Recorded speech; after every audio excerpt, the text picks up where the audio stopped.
Okay. all time. Yeah. Because I talk a lot, so he's a wordsmith. I'm up on this now. I was talking about it the other day. This young group, this girl Samara Sin and Smino. Oh, you're Yeah, brand new teeth. Oof. You stay current with this. I then. just, you know, When Denzel Washington sat down for his latest interview, no one was ready for what he'd unload. Not the hosts, not the audience, and definitely not the inner circle of hip-hop's most infamous mogul. Here's Denzel, an actor who's built a career on gravitas and a spiritual backbone so straight he makes movie preachers look like day drinkers, suddenly pivoting from playful stories about his favorite rappers to spitting pure venom at some of the biggest names in music. 1 minute, he's breaking down his appreciation for wordsmiths like Nas, even admitting he'd borrowed some of that legendary flow for his own role in Highest to Lowest. The next, he's pulling the rug out from under the conversation and dragging Diddy's entire name, plus his entourage, right into the harshest spotlight they've ever faced. I said there I stole from a rapper named Nas. You still have him now? Yeah, for a song called Represent. What's stunning is not just that Denzel named names, but how personal the condemnation felt. With Diddy, it wasn't just a matter of musical taste. Denzel went for the jugular, claiming the bad boy mogul and his entire team discredit music and manhood. Fans who have watched Denzel walk Hollywood's most righteous path for decades were blindsided by the bite. The subtext was clear. Whatever Diddy has been accused of, rumored to have done, or covered up, Denzel isn't buying the excuses. And he's done keeping quiet. He flat out said that some rappers' places are behind bars for the rest of their lives. And as the cameras rolled, it was impossible not to feel the temperature in the room drop, about 20 degrees. And one who really loves music and who wants to get back to that love of music. And in the film, you see these photos of these great musicians and you talk to them. And I wonder if you know any of these people or knew any of these people. That kind of direct, loaded statement from an actor who's usually more grace of God than gallows pole was always gonna hit like a thunderclap. But the real shockwave came when Denzel zeroed in on the notorious men-only parties that have fueled rumors for years. It wasn't just about what happens when the velvet ropes close or who's seen stumbling out of the after-party at dawn. Denzel's sneer all but confirmed what fans and insiders have been whispering for years, that the truth behind those invitations is much darker, and that he knows far more than he's ever said. Referred to me as Wild King Nights.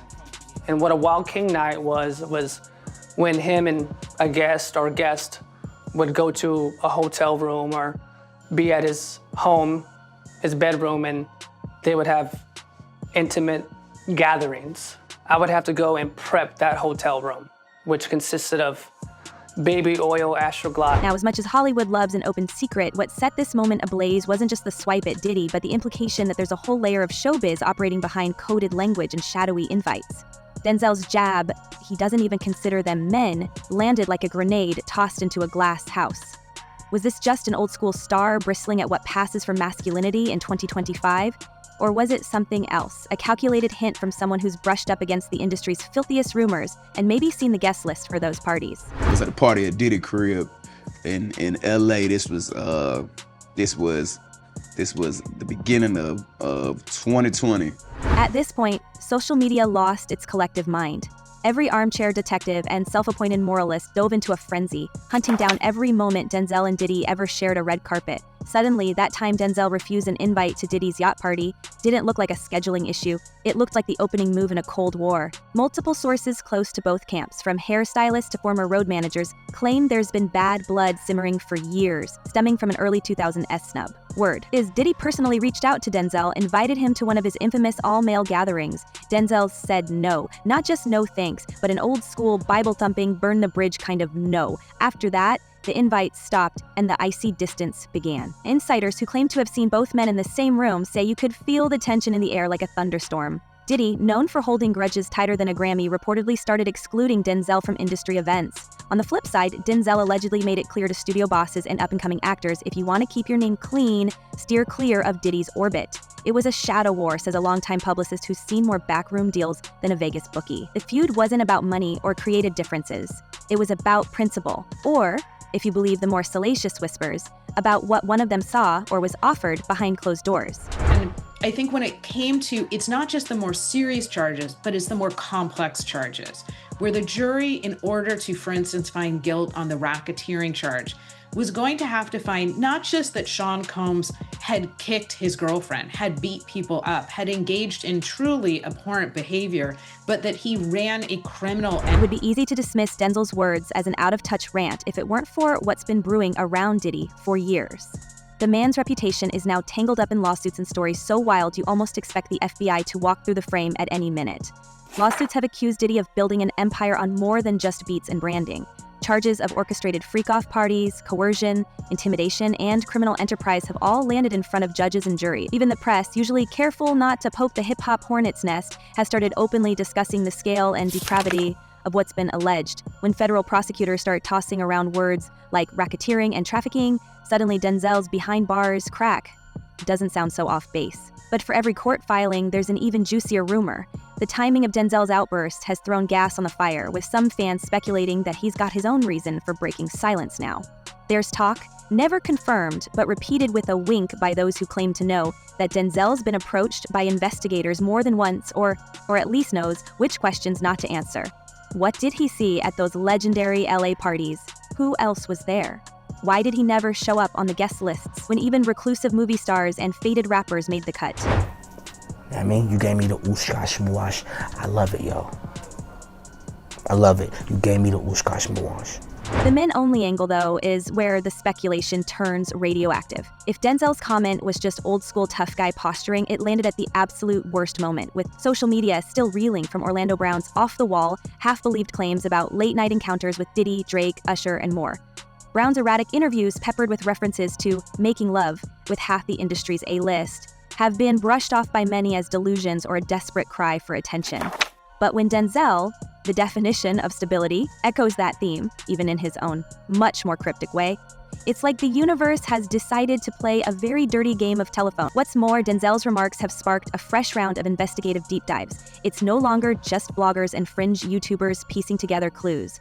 Real journalists, the kind who don't usually touch stories that sound like rejected soap opera scripts, are pulling records, interviewing former staff, and tracing who was in what hotel on which night. The energy isn't just gossip, it's a feverish hunt for the smoking gun, for that one piece of evidence that could explain what Denzel knows and why he seems so sure there are people in music who deserve a lifetime on the wrong side of the bars. How many people came through his orbit? How many people could this have happened to? And how did he get away with it for so long? And let's be honest, there's never been a shortage of rumors about what goes on behind the closed doors of the hip-hop elite. Diddy's name has come up in every flavor of allegation, from power games and payoffs to wild parties where the cameras are supposed to stay off. But someone always talks. The industry has always loved its macho posturing, but as the lawsuits pile up and the testimonies get uglier, it's not just about image anymore. Despite the emotional taboo, there are real victims, real court dates, and the sense that the old rules, money, connections, silence, might not be enough to keep the secrets hidden. What complicates the picture is that Denzel, for all his righteous talk, isn't exactly a stranger to the machinations of Hollywood. His own journey from hell to hallelujah has been well documented, and he's spent decades talking about faith, redemption, and the cost of making it in a town that loves nothing more than building you up before it tears you down. For Denzel to break ranks and point a finger, especially at a fellow black mogul, is more than a passing feud. It's a shot across the bow of an industry that protects its own. He knows the risks, alienating collaborators, setting off a wave of retaliation, maybe even getting a few skeletons dragged out of his own closet. But he's done playing by the rules of polite society. And from the way he's talking, he seems ready to burn bridges he's spent 40 years building. They once worked together a long time ago. They're not friends now. They don't like each other. And yeah, 50 has taken every shot, especially when Diddy has been down. Fans are now combing through every old interview, dissecting every handshake, hug, and awkward exchange between the two titans. Was Denzel's so-called integrity just a shield? Or was he one of the rare Hollywood icons who truly stayed out of the dirt? Is it possible that he's the only one willing to say out loud what everyone else whispers after 3 drinks and a non-disclosure agreement? The more Denzel insists that some names don't even count as men, the more the internet wants to know what happened at those men-only parties and who else has something to lose if the full story ever comes out. There's also a new level of urgency now because the courts aren't just talking anymore, they're acting. Diddy has spent the summer fighting for his life, not just in the press, but in the kind of courtroom drama that makes Law & Order look like a church bake sale. RICO charges, testimonies about orchestrated days-long freak-off gatherings, and stacks of seized evidence. This isn't tabloid fodder, it's the stuff that turns reputations to dust and sends moguls to cells with numbers instead of names. The details being reported are so explicit that even the most jaded industry veterans admit it's hard to keep up. It's probably leaning towards guilt. Now, on the racketeering, I agree with you that the predicate acts may be found, but that's not all they need. There's an ultimate question. The first question on the jury verdict form is, do you find him guilty or not guilty of racketeering? Before you even get to the predicate acts, which you only get to if you find guilt, they could just be hung up on that question and say, this guy's not Tony Soprano. I am not convinced that I even want to find guilt. Denzel's words landed in the middle of this chaos, and whether by design or by sheer coincidence, they've amplified every rumor swirling through the music and film world. The shadow war between Denzel and Diddy, whispered about for years in studio lots and backroom green rooms, has exploded into open conflict. Some are now calling it a battle for the soul of the industry, a face-off between old-school principles and the lawless bravado that's ruled hip-hop since the days when lyrics about violence and domination were worn like badges of honor. But if Denzel is right, if what he saw was bad enough to warrant prison time, if the rumors about power circles and secret gatherings are even half true, the fallout could be historic. It's not just Diddy on the line anymore. Every hanger-on, every assistant, every executive who looked the other way or signed an NDA is suddenly a potential witness, a possible accomplice, or maybe the next name to be dragged out of the shadows. I'm sorry, I'm just really, I'm in this moment right now. This is crazy. Sorry. People don't really know how much what it does to you when something that you love is taken from you and thrown away like it don't even matter, and then they move on with their lives and you're stuck. You're stuck during those years. You're still stuck 21 years later. It's worth asking, is Denzel making a preemptive move, getting ahead of a story that's about to break wide open? Or is he throwing a rival under the bus just to remind the world that not everyone sold their soul for a platinum plaque in a private island? Either way, the fuse has been lit, and nobody can quite predict where the explosion will leave the industry when the dust settles. Meanwhile, the stories just keep coming. The Orlando Brown circus is the latest freak show with wild, almost cartoonish claims about high-profile names and backroom escapades. Most of the world has written off Brown's interviews as the ramblings of someone in deep distress, but there's always a handful of listeners ready to connect dots that may or may not exist. Denzel, of course, has never been that careless with words, but by calling out the very culture that lets these rumors flourish, he's given new life to every theory, every piece of gossip, every half-remembered tale from the late-night parties that supposedly define the real Hollywood. Did Phil explain why he's speaking out now? He said he's speaking out because he believes Diddy's a predator, he wants accountability, and he doesn't want someone like this to run unchecked in the future. And if we look closer at the pattern, there's a distinct chill running through every corner of the industry right now. Denzel's outrage, timed with the federal heat closing in on Diddy, has made even the most bulletproof A-listers a little nervous. People who used to laugh off conspiracy theories are suddenly hiring extra lawyers. Journalists are being chased off red carpets for asking about the parties. Diddy's inner circle, once a fortress, has started to fracture. Testimonies from former assistants, old flames, and rivals are leaking, and even the most sanitized press statements can't keep up. Now, ultimately, we cut this all in an essay titled, quote, "The Untested Truths Noah Picks." But the big question, the one no one's ready to answer, is what Denzel really knows.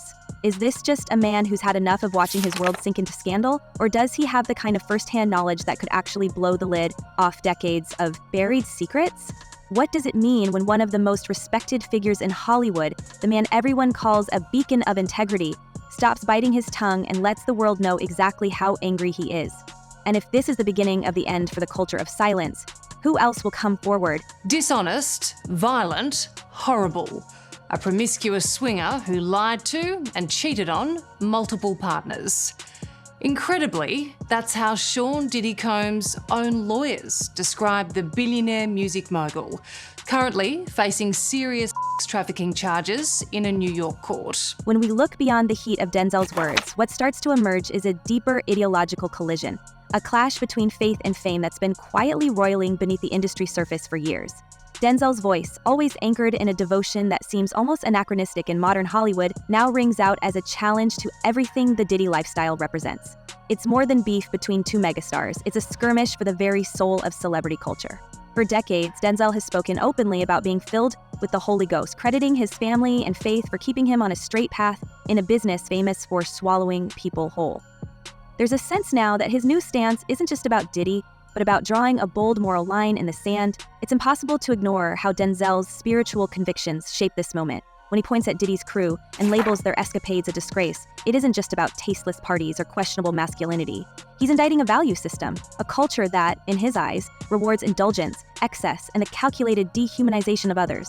Denzel has always been quick to remind people that his career, marriage, and sanity survived Hollywood not by accident, but by grace. For him, every story of wild parties and hidden freak-offs isn't just another tabloid headline. It's a warning sign of what happens when power and ego drown out conscience.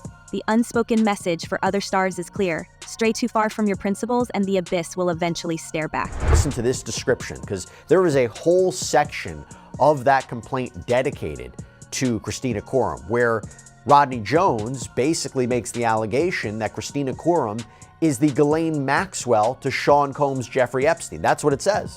And of course, we know that she has been the associate of deceased financier Jeffrey Epstein, who ended up getting convicted of trafficking charges, sentenced to 20 years in prison. If Denzel is in fact staking his claim as a new moral compass of the industry, it couldn't come at a messier time. As Diddy's legal problems snowball, the entire structure of his inner circle is now under the microscope. Behind the headlines and court filings, there's a shadow network of assistants, fixers, former bodyguards, and consultants whose names rarely make the news, but whose hands are allegedly in everything, from covering up after parties to booking talent for nights that never appear on an official calendar. The question hanging over it all, are these people just cogs in the entertainment machine, or are they complicit in something much darker? The ongoing trial, with its parades of witnesses and salacious details about days-long produced performances, has blown open the doors to Diddy's world in ways we haven't seen since the RICO statute was dusted off for R. Kelly. Every testimony from a former assistant or ex-girlfriend adds another layer, making it harder to dismiss claims that these weren't just isolated mistakes, but a system, an enterprise that couldn't function without enablers at every level. When even hotel staff are called in to explain missing security footage and routine cash deliveries, it starts to feel like the plot of a true crime series that's just gotten to the really ugly part. I think it has to be the defense, the consent, because look, sometimes you can argue that the activity never happened, right? You know, it wasn't me, defense. But this is not your typical assault case. There are a lot of people there, right? There are people that are arranging the workers. There are people that are setting up lights and cameras, booking hotel rooms. Obviously, Diddy has a large entourage. It's here that Denzel's criticism lands its hardest punch. He isn't simply casting blame on the mogul at the top. He's shining a spotlight on everyone who helps keep the machine running. For years, rumors swirled about personal assistants tasked with handling arrangements, former artists quietly blackballed after asking the wrong questions, and longtime associates who conveniently didn't see anything. Now, Denzel's stance could embolden a new wave of insiders to step out of the shadows. Because if the most respected man in Hollywood is calling foul, who else might finally feel safe to speak? This raises uncomfortable questions about the culture of silence that's protected powerful figures for generations. Are Diddy's entourage really just following orders, or have they crossed the line into something more sinister? Some former insiders suggest the entire team knew what time it was, that nobody could claim innocence once the hotel rooms were booked and the phones were confiscated. Even Diddy's former bodyguard, Gene Deal, has been hounded outside the courthouse by people wanting answers about what he saw, what he did, and what he's now willing to say on camera. For some, Deal's reluctance to answer tough questions has become a story in itself, with viewers speculating that the code of silence is cracking under the weight of too much truth. That he has, with others, and just because no one else has been charged, which normally in a RICO case you would have others charged, it was a statute that designed to get mob bosses, trying to get at criminal behavior that's like a web of criminal behavior that you can't necessarily prove, like the one thing or the statute of limitations expired on the other thing, but you're just showing this bad guy who's operating what's clearly an enterprise that over and over engages in criminal problems or criminal acts. Denzel's public outrage is likely sending chills through the industry's back rooms, where studio bosses and power agents are suddenly remembering their own close calls. There's a reason why stories about secret circles and coded party invitations have haunted Hollywood for years. In a world built on mutual favors and quiet threats, it only takes one whistleblower to bring the whole thing down. The recent parade of lawsuits against Diddy, ranging from civil claims by former reality contestants to the headline-grabbing verdicts on organized exploitation, has already shaken the industry's confidence that these matters will just fade away. With every headline, the stakes for Diddy's enablers get higher. The government's playbook is clear. Use the RICO Act not just to punish a single kingpin, but to take down everyone who made the kingdom possible. That's the legal logic behind these sweeping cases. If the artists, assistants, and club owners all played a part, then nobody gets a free pass just because they didn't headline a festival. If Denzel's words inspire even one more person to come forward, the dominoes could start to fall in ways nobody predicted. They saw evidence in the case. They immediately honed in on racketeering and they started saying, why is this racketeering with one guy? And they're charging this one guy. They had a real problem with that. They did not have a problem with the Mann Act. They found him guilty on the Mann Act. And they hung 6 to 6 on record. What we're witnessing is more than just a celebrity feud. It's the slow motion unmasking of an era when fame provided bulletproof protection and money could buy silence from even the ugliest allegations. Denzel's rage isn't just about music or even morality. It's about reminding Hollywood that there are still some lines you don't cross, no matter how high the price. With prosecutors already seizing assets, questioning witnesses, and hinting at further indictments, the idea that the show will go on is looking shakier by the day. So where does all this leave us? Denzel, always the preacher's son, might just be rewriting the role of the righteous whistleblower for a new generation. His refusal to sugarcoat the truth could open the door for a culture shift in the entertainment world, a new era where faith-driven values clash head-on with the machinery of excess. If he's the canary in the coal mine, then what we're seeing isn't just the fall of one empire, but a warning to anyone who thinks power will always keep them safe. But let's not get it twisted. Diddy's loyalists are fighting back. Every leaked text, every behind-the-scenes video, every damage control interview is a desperate attempt to protect what's left of an empire built on platinum records and closed-door deals. Yet even as the court of public opinion swings, one fact is hard to ignore when someone as respected as Denzel Washington calls you out publicly and with the full weight of his career behind it. There's a good chance the tides have already turned. Now, if Denzel's bold words really are just a glimpse into the hidden underbelly of Hollywood, how many more secrets are waiting to erupt? Is this the start of a true reckoning, or is Diddy's empire already on the verge of collapse from within? Let us know what you think. Do you believe Denzel is the last honest man in Hollywood, or just the first to break his silence? Sound off in the comments, because this story isn't going away anytime soon. Until next time, keep your eyes open and your popcorn ready. The Hollywood's biggest secrets are still up for grabs.